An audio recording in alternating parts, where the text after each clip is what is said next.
Either she homeless or she got problems. That's the only reason why she run to a black man. I like him already. Now you want to get nuts? Come on! Ladies and gentlemen, please welcome.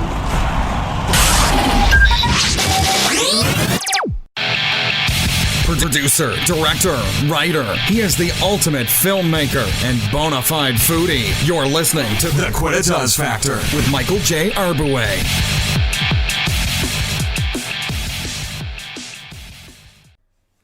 Bonjour, privet, ciao, and hello, and welcome to another episode of The Quidditas Factor.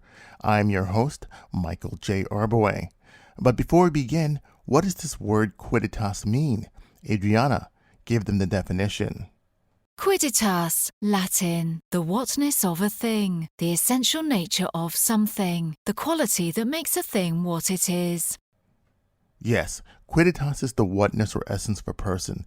And in this episode, we'll be interviewing Candice Cain. She's a mother, producer, director, and writer, and her story is so cool and unique, I can't wait to delve into it. So, Candice, tell me who you are and what you do. Okay, sure. Well, I am a mom. I'm a wife. I'm a daughter. I'm a sister. I am a writer-director. I love writing and directing films. That's not to say I wouldn't write a film and let somebody else direct it or direct another film that somebody gave to me. So that's entertainment-wise, that's me in a nutshell.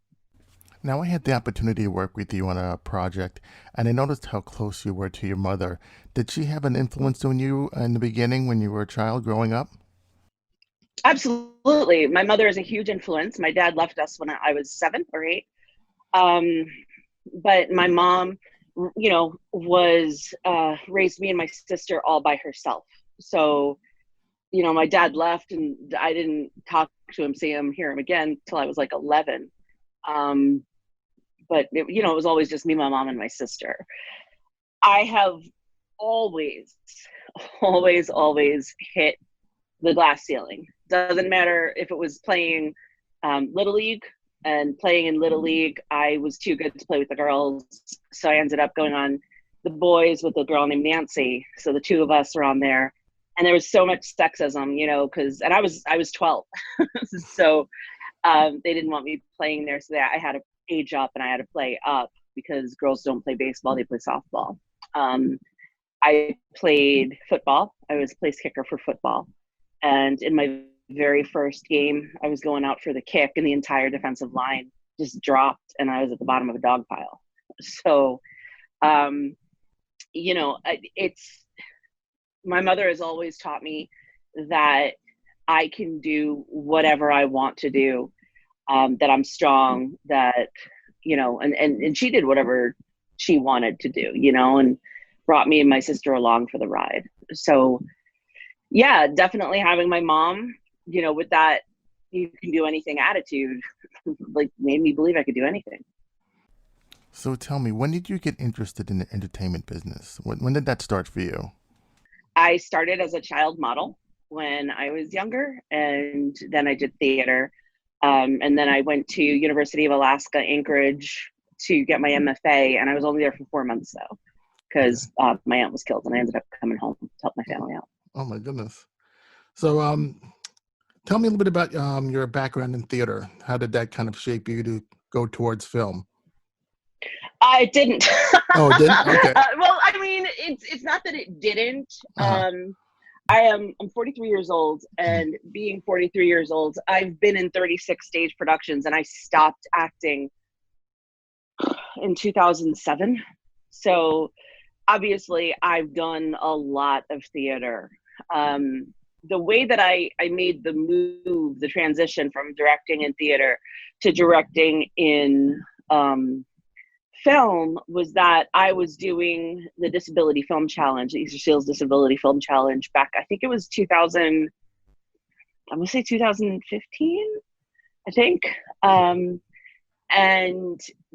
we did really, really, really, really well. And we had a great time. And somebody that was with me was like, "Hey, Candy, do you happen to have a full-length script?" And I was like, I do. And the only script that I had that was written as a film was my film, What Happened Last Night, which I actually did as a stage production in at George Washington. So we ended up doing that because I just adapted it, to see if we could do it. And then we ended up doing that. And that was my very first film. And since then, I haven't looked back. Wow. Okay.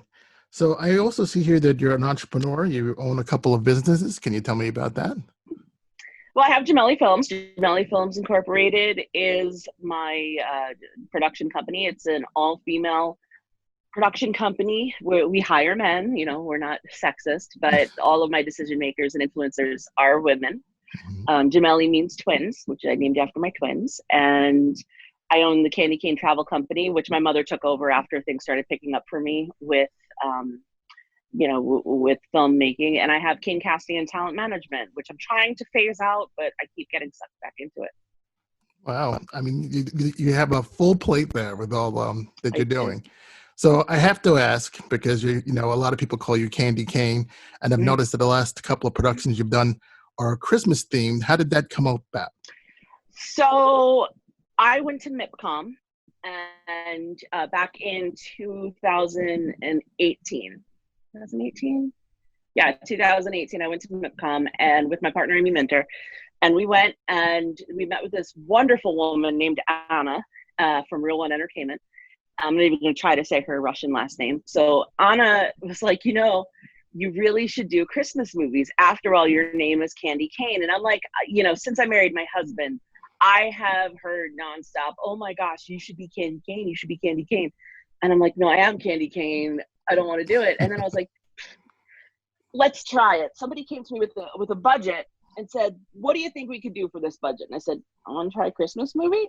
And he was like, yeah, let's try a Christmas movie. So I wrote it in a couple of days and I sent it to him and he's like, oh my God, let's do it. And then that was Ivy and Mistletoe and we shot that last year. Wow, that's amazing. And so you've actually, I've seen in your portfolio that you've worked with a couple of big stars. Tell me about the first film that you did with a bunch of celebrities in it. And how was that experience? I mean, I don't know where to start that because I did a lot of television, I acted, I was in front of the camera and it was different working with them in front of the camera. I mean, like Jane Kasmerick from Malcolm in the Middle when I was on Malcolm in the Middle was very, very nice, very pleasant. But you're kind of like, it's not even that you're peers, like the people that are like the big stars and you're just a day player or whatever on set. You don't, it's not like a peer thing. I don't know if that sounds weird because they have like a higher position. They have their regular, their whatever. But when I became a director, it was completely different. Like talking to people and having them come to me and ask me for advice, reading my script and telling me that, that what they feel about my scripts. Like Abigail Hawk from Blue Bloods is reading one of my scripts right now, a Christmas movie that I wrote. But I guess, I think that one of the coolest, and I don't know, David Atunga is a friend of mine now. Like we worked on a couple of things on New Dogs, Old Tricks. But the first thing we worked on together was What Happened Last Night. And with What Happened Last Night, there was this part where he needed to step on an apple box to make him look taller. And my DP was talking to him and trying to tell him, and I'm like, guys, let me jump in. And finally, Atunga was like, hey, let Candy speak. She's the director.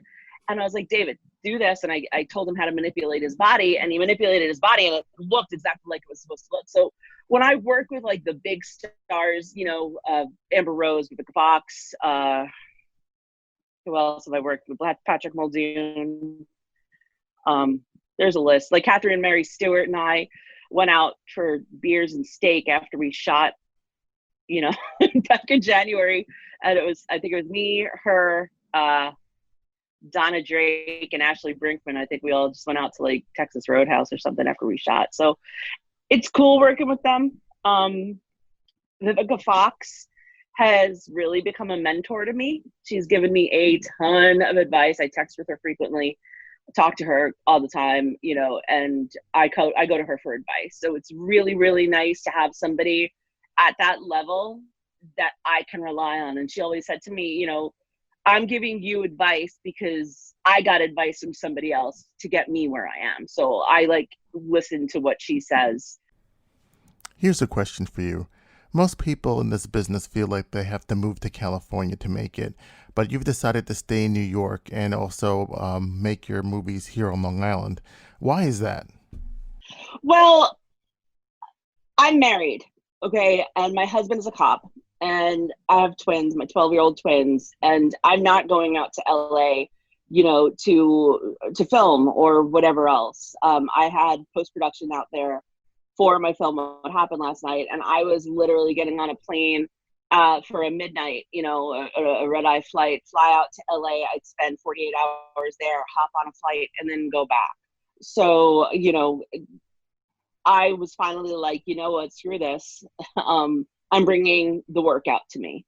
So since 2016, I've pumped over $2 million into the economy in my little town of Brookhaven. But it's work. We're very fortunate. And like, I think people are very stuck in their ways. They're very staid, where they think, okay, well, there's only work in Hollywood or there's only work in Manhattan. Like, no, Long Island is absolutely beautiful. I have a film that I shot for Malta, and we actually did go to Malta, and we shot a lot of it in Malta, like the exteriors. But all the interiors were done on Long Island. The front of the hotel is Long Island. The vineyard was Long Island. So like all those different things we shot on Long Island, but made it look like Malta. So, you know, Long Island has some, like, it's the best of both worlds. We've got the sandy beaches on the South Shore, and we've got the rocky beaches and cliffs on the North Shore. You can do so much out here. And yeah, like there's a place in Bethpage and, you know, other locations. I shoot everything on location. I'll do my one day in the soundstage if I'm going for the tax credit. But I love using locations out here because it is so beautiful. And I have to say, where in God's name do you find the time? You make movies, you're doing a television show. I like every time we turn around, you're doing something different. I know. How do you balance, terrible, like, you know, how do you balance your career with your home life? Because, you know, it's hard for me. My daughters want to be in the business and I want to keep them out. So, you know, I'm very slowly letting them do things, but I noticed that you let your daughter do things. So I'm curious to hear about that. I do let my kids be involved in my productions if they want to be. I'm never like one of those parents that's like, you have to do this, you know, a momager. Oh my gosh, never.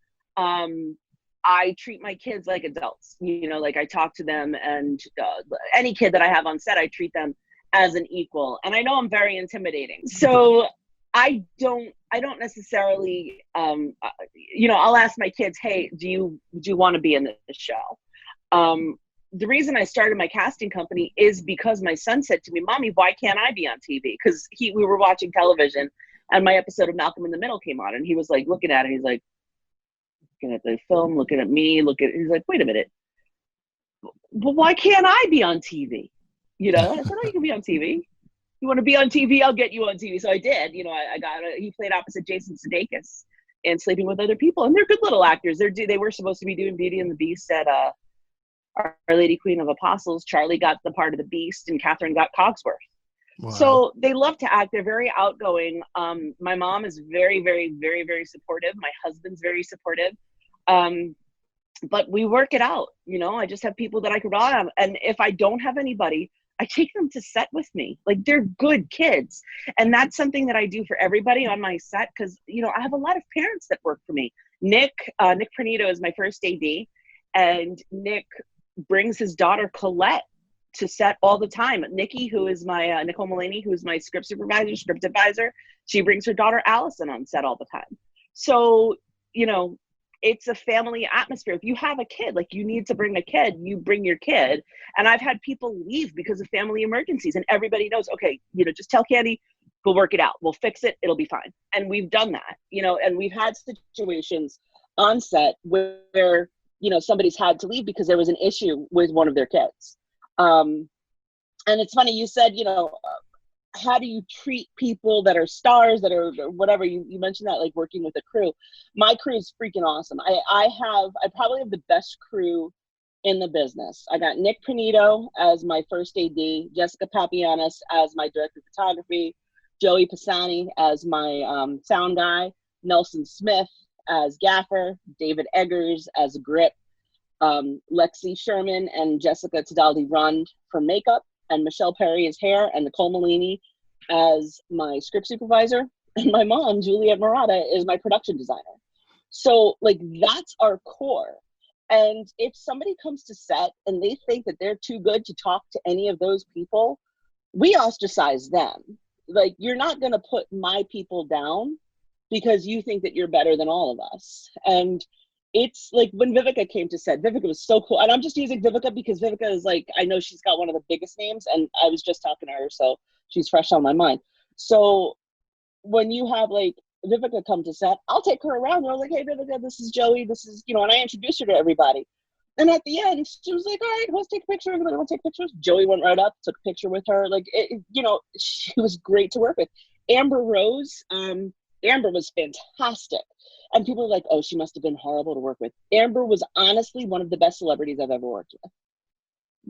At the end of shooting What Happened Last Night, she stayed for like half an hour afterwards, taking pictures, selfies with all of the backgrounds. And that was like our big beer pong scene. So there was a good 40, 50 people there. Took a picture with every single one of them. Wow, that's great. What is the achievement that you're most proud of? Owning the home that I grew up in. We just bought it from my mother back in October. Oh, wow. Okay. Does that count? Oh, yeah, absolutely. Absolutely. What is your biggest, weirdest fear? That's not a fair question. That is not a fair question. Okay. I'm going to win the prize for weirdest fear, but I have a reason. Okay. Friggin' A, I hate everybody that knows me makes fun of me for this. Latex balloons. That is not weird. My daughter is terrified of them. Of them. I don't know why. Ever since she was a kid. Well, I know why. But I know why I'm afraid of them. But I hate I hate latex balloons. I cringe. I almost passed out at a sorority rush event once. I screamed. Like I hate latex balloons. My grandparents.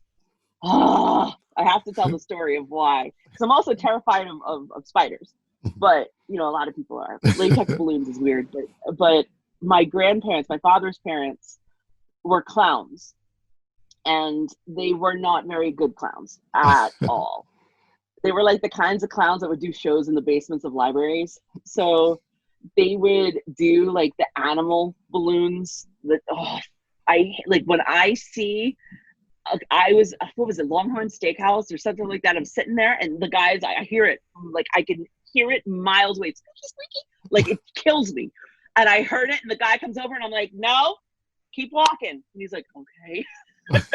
So, but my grandparents, they would always use me as their volunteer because they sucked as clowns. And they would sit me in the chair and they would blow the balloon because they didn't have the pumps back then. So they'd blow the balloon, then they'd go squeaky, squeaky, squeaky, squeaky, squeaky, squeaky, pop. And the damn thing would pop and all this spit inside the balloon. Oh, God. was like splat on my face. Like my head would go back like it was freaking shrapnel. It's like PTSD of balloons. I can't. Wow. Go ahead, laugh. I know. It's horrible. No, I feel, my daughter feels your pain and I feel your pain. My daughter, when she was little, when they were like full and blown up, she could look at them. But as soon as they started to deflate and move by themselves, it would freak her out.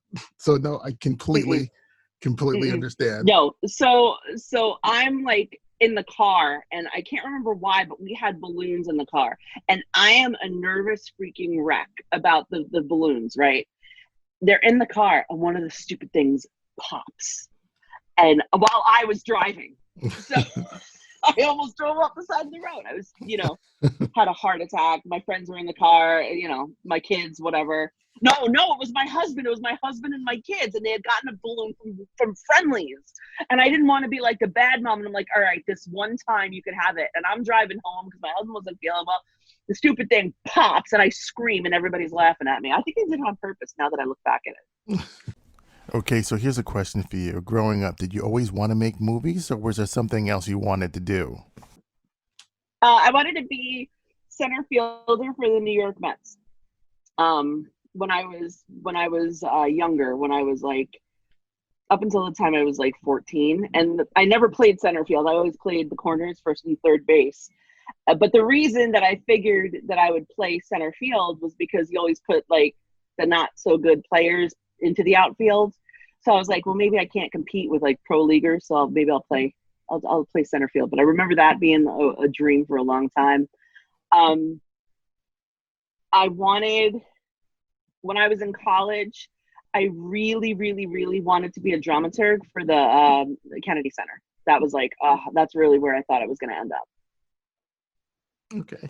Now, I don't want you to give away your secrets, but this is a question that everyone asks on the show. As you're an independent filmmaker, how do you get the monies for your film? Like, how do you get the budget for your films? Well, my show Little Cupid is 100% crowdfunding and product placement. So I use GoFundMe for that. It's can I plug it? Can I give you the address? Yeah, sure. Okay, it's GoFundMe.com/Little Cupid. Mm-hmm. It was actually picked up, believe it or not, and it's going to be worldwide on U.S. military bases. So that's huge. But yeah, so that one is crowdfunding and product placement. But I'm very fortunate because I've connected with a lot of investors that want to work with me. So, they're very involved. They read my scripts. They like how I handle myself. They like what I do. I really involve people, and I just ask. The worst things people are going to say is no. Right. In your opinion, what is the most important quality of a film director? I would say the ability to delegate and not micromanage. I've been on many, many, many, many sets where I have seen the director try to do too much, and they don't trust the DP to do her job or his job. They don't trust, sound. They don't trust people to do their job. If you're, leading the ship or steering the ship or whatever the analogy is, you need to trust that everybody else is going to do their job to keep it sailing smoothly. What do you think your greatest achievement is so far? Well, currently I'm in contention for the Daytime Emmy Awards this year. We're waiting for the nominations to come out, so maybe ask me that in a couple of weeks. But back in 2017, I was one of 52 women out of 336 films in contention for the Oscars that had a film in contention for the Oscars. Oh, wow. Congratulations. Cool. I was also invited, thank you. I was also invited to have my script, whatever it's called, cataloged at the Lucille Ball Academy Library. The Academy of whatever it is. The Academy of Arts and the Oscar Library. Right. Mm-hmm. And I got a personal invitation so that my script of what happened last night, as well as the poster, are in the Academy's library, Lucille Ball Library, so that when I die, when they have that in memoriam thing, my name's going to be up there, like picture of me. Morbid, I know, but it's cool. It's really cool.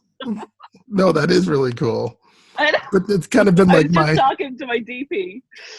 I was just talking to my DP about it yesterday, and I was like, Jess, I got something to tell you. I forgot to tell you this, but you like morbid stuff. Listen to this. She's like, that's not morbid. That's awesome. I'm like, yeah. So when I die, hopefully you got a couple of years on me. She's younger than me. I'm like, you need to call them if my name's not up there and raise hell. And she's like, okay, I will. Okay, tell me about one of your upcoming projects. Sure. Well, obviously we're not producing anything right now because we're all kind of, in a holding pattern because of COVID. But I just finished writing a script that I'm trying to figure out a title for, and I think that's going to be the next one that we film. We're looking to film Little Cupid, but I'm very excited about a film that I have called Joy and Hope. I'm waiting for the screener to be arriving any day from Chris Kennedy out in Vegas. They're my people, they're my editors, and it's a very heartwarming story that takes place around the holidays, and that's the one that Vivek is in.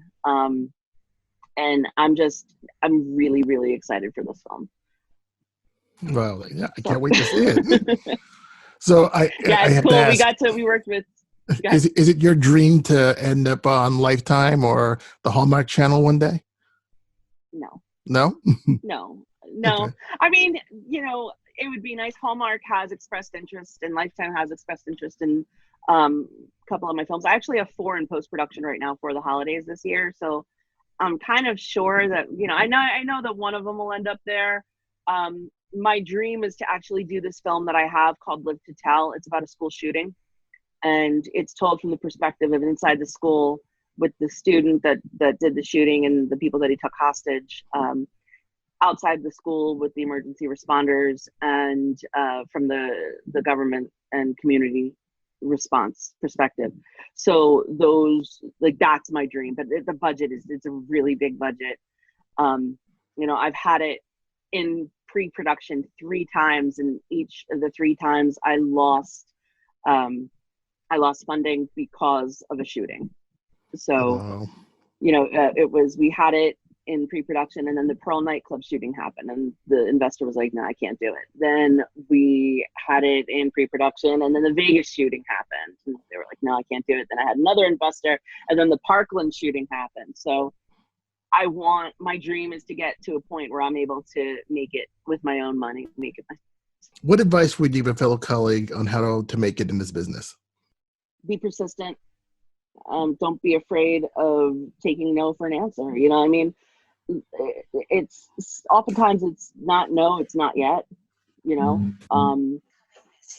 but I think a lot of people are afraid of being told no. And it's like, what's the worst that's going to happen? They're going to tell you no.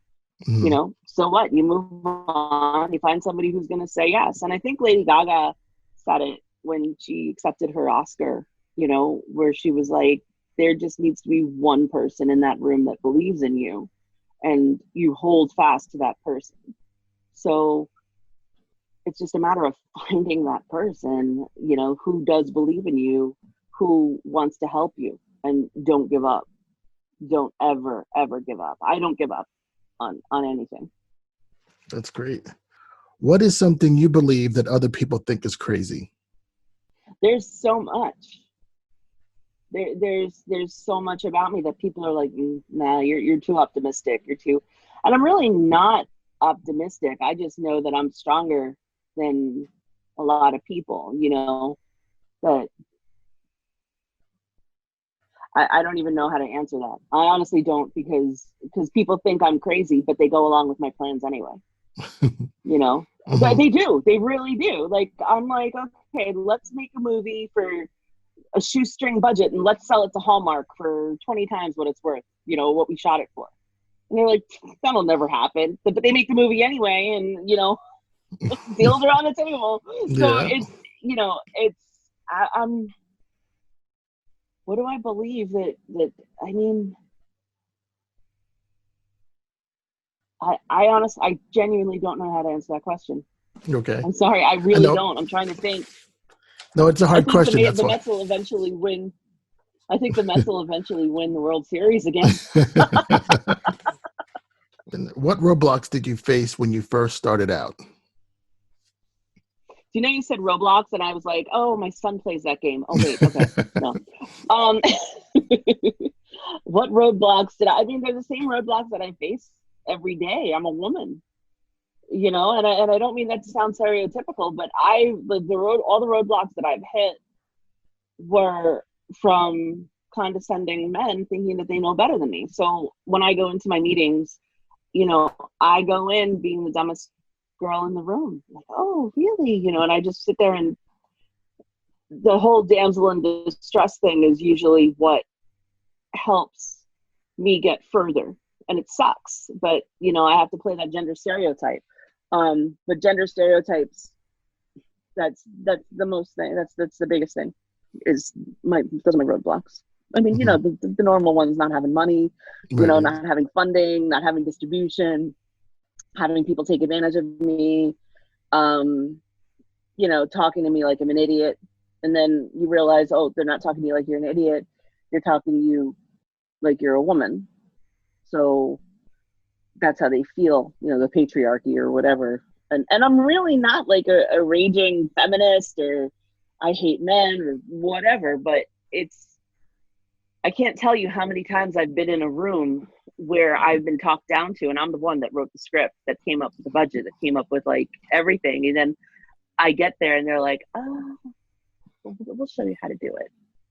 It's when I saw the difference between men and women and how they were treated, it really bothered me. I mean, it really bothered me. All the stories about the casting couch is real. And one of the things that really bothered me was on a couple of projects that I worked on, the ridiculous age difference in casting, you know, where the guy could be 62, but his love interest has to be 24. And I'm like, that is so gross on so many levels. And but let me tell you something. Sorry, go on, finish your thought. No. Yeah, but I was going off on a tangent, but that's one of the things that bothered me. Well, you know, I'm 43. I'm married. I'm 5'10" and I'm a size 18. Like, I'm not a skinny mini starlet, you know, model person. I'm not, you know. And a casting call will go out, you know, and my name will be on it, of course. People hit me up on Instagram and send me, like, guys, male actors, people that you know, like that you've seen, send me shirtless pictures, like their, you know, jeans open a little bit with a treasure trove. I'm like, bruh, but no. Like Cody Calafiore, Paulie Calafiore, I'm very, very close with them. Cody he's like my little brother. So we would talk on the phone and he would answer the phone with his shirt off. And I'm like, dude, put your shirt on. It's disrespectful. So then he would talk to me like this. And I'm like, you don't have a shirt on, do you? You know? So, but you know, that drives me crazy. That it's like, you think you're hot. I don't think you are. Stop sending me shirtless pictures. I'm doing wholesome films. I don't need to see what you look like. Right. Like, without your clothes on. So it's very frustrating. I call it Matthew McConaughey syndrome. I think this scene would be better with my shirt off. But yeah, it's funny. My brother is trying to do something similar. He's trying to make movies that are pro-female, and he tries to write scripts that have a female lead versus a male lead because of just the way Hollywood treats women. And so we both kind of were on that bandwagon. We're like, this is just wrong. You know, like certain things that we saw on set. I mean, it's a lot better than it was, but back in like 2007, 2006, it was really bad. It was really bad. No, it's still bad. It's still bad. Like, yeah. I've had to throw people off set. Or not me, but my first AD, or not recently, thank God, but for what happened last night, holy crap. Yeah, people were getting thrown off set. Oh. Yeah, because the way you treat women. Yeah. It's not even just treating, we treat each other, you know, but. Can you walk me through your process of how you read a script? Is it just an idea and you just go with it? Or do you have a process? It depends. It depends. Like the script that I just wrote, I was literally walking down the stairs and I stumbled backwards because I got hit so hard with the idea, like literally. And I called Nick and I was like, oh my God, dude, you got to hear this idea. And I told him the idea. He's like, that's a freaking awesome idea. Write it. So I wrote it. I'm a savant, what's called a savant. Like I write scripts extremely, extremely fast. So yeah, so like that was last Tuesday and I finished it last night. So, oh, wow. Yeah, and that's long for me. I had food poisoning over the weekend. But when I'm working, you know, with Nicole, who's my script advisor, we go to brunch, we sit down with a notebook And we're like, we play the what if game. Well, what if there's a guy that blah blah blah. Okay, well, what if this happens? We go back and forth, and then I write an outline. It's usually 10 sentences, and in the 10 sentences, it outlines the entire movie, beginning, middle, end, and then I go home and I write it. Wow, that's great. Me and my brother write so completely differently. My brother follows the script rules where you have to have the middle and the beginning and the second crescendo. I kind of just write like I've got 10 people. Like I'm a schizophrenic and I've got the voices in my head, and I just kind of write as I hear the voices. They're kind of dictating to me. I just write it down. But my brother's he's very old school, so he's got to have the cue cards, and when he gets to the second act, it's got to the main character. I don't follow the structure. I never went to film school. Tell me a funny story about how your family reacts to the way you're treated in the business. So it's like the 3rd annual Cain Awards, and my husband hadn't gone to the 2 previous. So we're having, or it's maybe second, whatever it was. But my husband didn't go the year before because he was in a coma, so he had a good reason for not to go. Oh my goodness! So he's good now, thank God. But I'm at doing this event, and like my part is behind stage, and we had over 100 people there. Like the news was there. We had State Door School Dance came and performed, and my husband comes behind stage where I'm at, and he's like, "Ken, this is really big." And I'm like, "Yeah, honey, it's what I do for a living." He's like, "I had no idea." And I went, and now this is like a joke between all my friends because the girlfriend of mine heard me say it. I went, "Yeah, I'm kind of a big deal, honey." Like just to him. And my friend Mary Beth heard it. So now I've got like kind of a big deal T-shirt, kind of a big deal pin, kind of like a coffee mug, like because she heard me say it. And I was just telling them, because the news was there and like they covered everything. So yeah, like my husband has no idea. I said to him, "Babe, just out of curiosity, how much money would you like me to sell one of these movies for?" And you'll laugh at this. And he's like, I said, "What would you'd be over the moon if you actually saw me sell a movie for this amount?" And I thought that he was going to be like, $2 million. I kid you not. He goes, "I don't know, $20,000. I was like, okay. Didn't say another word. I'm like, all right, when a contract comes in, I'll show him, because they go for way more than that. Yeah. He has no idea. He has no idea. Candice, thank you for joining us on the Quidditas Factor. Sometimes people ask me what I'm eating or reading, so every once in a while at the end of this program, I like to tell you what I'm reading or eating. And so for this session, I'm going to do my segment Film Guy with a Chef's Eye.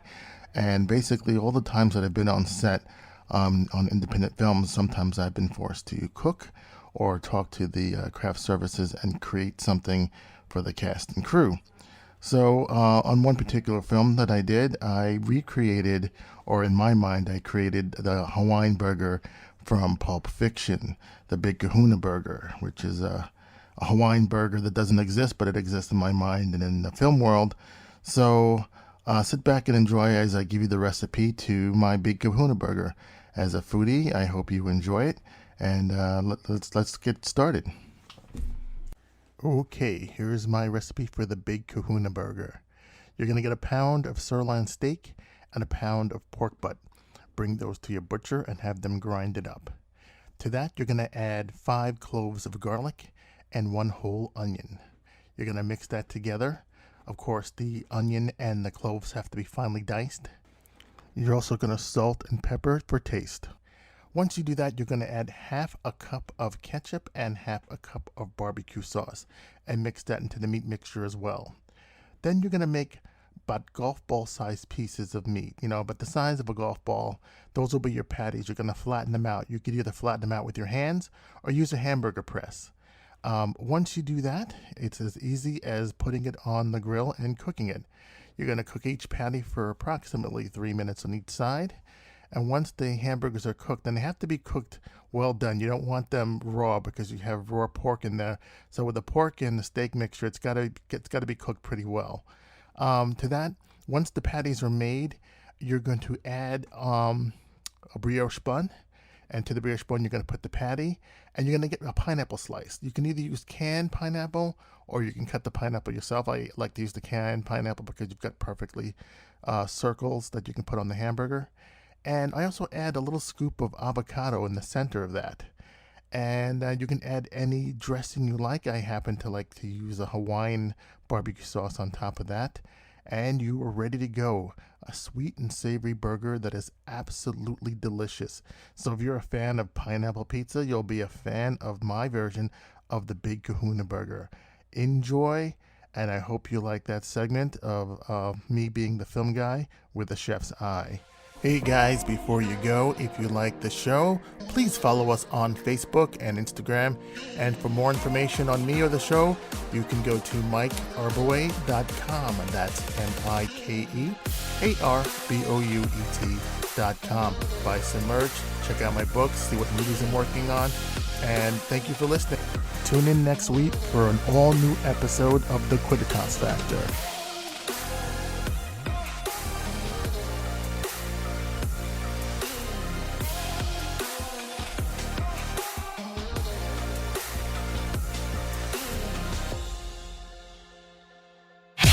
Thanks so much for listening to The Quidditas Factor with Michael J. Arboway. We'll catch you next time.